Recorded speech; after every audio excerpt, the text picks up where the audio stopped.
ப்ளவுஸில் எப்படி hook stitch பண்ணலான்னு இந்த வீடியோவில் பார்க்கலாம். ஃபஸ்ட்டு ஒரு ஸ்ட்ராங்கான இல்லை ஒரு தடியாக இருக்கக்கூடிய ஒரு நீடில் எடுத்து நான் போடுற மாதிரி இப்படி ஒரே ஒரு கிளாத் மட்டும் இருக்க மாதிரி எடுத்து அதில் ஹோல்ஸ் போட்டுக்கோங்க. இப்போ இந்த ஹோல்ஸில் கீழே இருக்கிறதுல விட்டு இப்படி மேலே கொக்கியை திருப்பி எடுத்துக்கோங்க.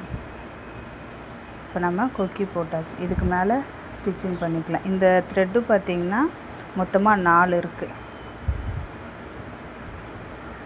ஃபஸ்ட்டு அந்த பக்கம் ஹோல்ஸில் அந்த ஹோல்ஸ் ஃபுல்லுமே நமக்கு க்ளோஸ் ஆகிற மாதிரி ஒரு வாட்டியாக ஸ்டிச் பண்ணி எடுத்துக்கலாம். ஒவ்வொரு வாட்டியுமே பார்த்திங்கன்னா கிளாத்தோட மேலே கிளாத்தை மட்டும்தான் நம்ம எடுக்கணும். ஃபுல் கிளாத்தையும் குத்தி எடுக்கக்கூடாது. இப்படி மேலாட்டம் எடுத்து அந்த வளையம் ஃபுல்லுத்தையுமே நம்ம க்ளோஸ் பண்ணிக்கலாம். உங்களுக்கு எத்தனை டைம் வருதோ அத்தனை டைம் போட்டு க்ளோஸ் பண்ணிக்கோங்க. இந்த மாதிரி நம்ம ஸ்டிச் பண்ணும்போது ஹூக்ஸ் பிரச்சனை வரவே வராது ப்ளவுஸில். அவ்வளோதான். ஒரு பக்கம் நமக்கு க்ளோஸ் ஆகுது. இன்னும் எனக்கு ஒரு 2 ஸ்டிச்சு போட்டு அங்கே சரியாக வந்துடும். இப்படி மேலே இருக்க கிளாத் வரைக்கும் எப்படி எடுக்கிறனோ அதே மாதிரி பார்த்து எடுத்துக்கோங்க. இப்போ அந்த பக்கம் ஃபுல்லாக க்ளோஸ் பண்ணிட்டோம். இப்போ இந்த பக்கம் அதே மாதிரி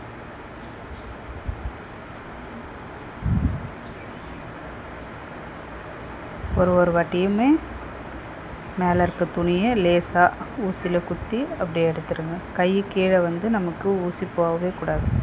மேல் துணியோடவே நின்றுடணும். வீடியோவை நல்லா பார்த்தீங்கன்னா உங்களுக்கு புரியும். இப்படி ஒவ்வொரு வாட்டியாக மேலே எடுத்துக்கலாம். அதே மாதிரி இந்த வளையமும் நமக்கு க்ளோஸ் ஆனதும் மேல் பக்கத்தை தைக்கலாம்.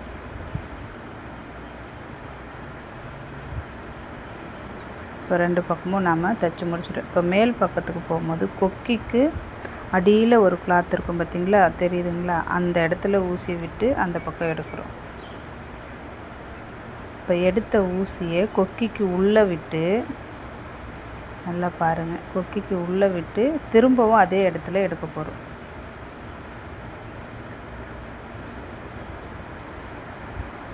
இந்த மாதிரி ஒரு 3 டைம்ஸ் இல்லை 4 டைம்ஸ் இப்படி நூலை சுற்றி அந்த பக்கம் எடுத்துக்கோங்க.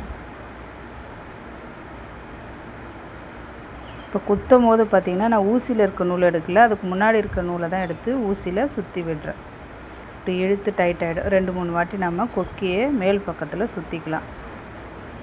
சுற்றி அதே மாதிரி கொஞ்சம் கிளாத் எடுத்து அதில் ஊசியில் இருக்க நூல் எடுக்கக்கூடாது, அது பக்கத்தில் இருக்க நூல்.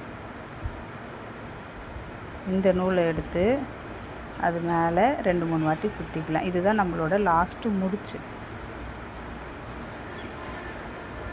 இப்படி தைச்சி பாருங்கள். உங்களுக்கு எந்த ஒரு ஹூக்கில் ப்ராப்ளமே வராது கஸ்டமர்கிட்ட இருந்து.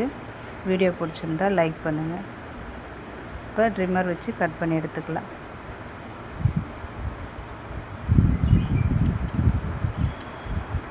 இப்போ நான் இந்த மாதிரி எல்லா ஹூக்ஸையுமே ஆல்ரெடி ஸ்டிச் பண்ணிட்டேன்.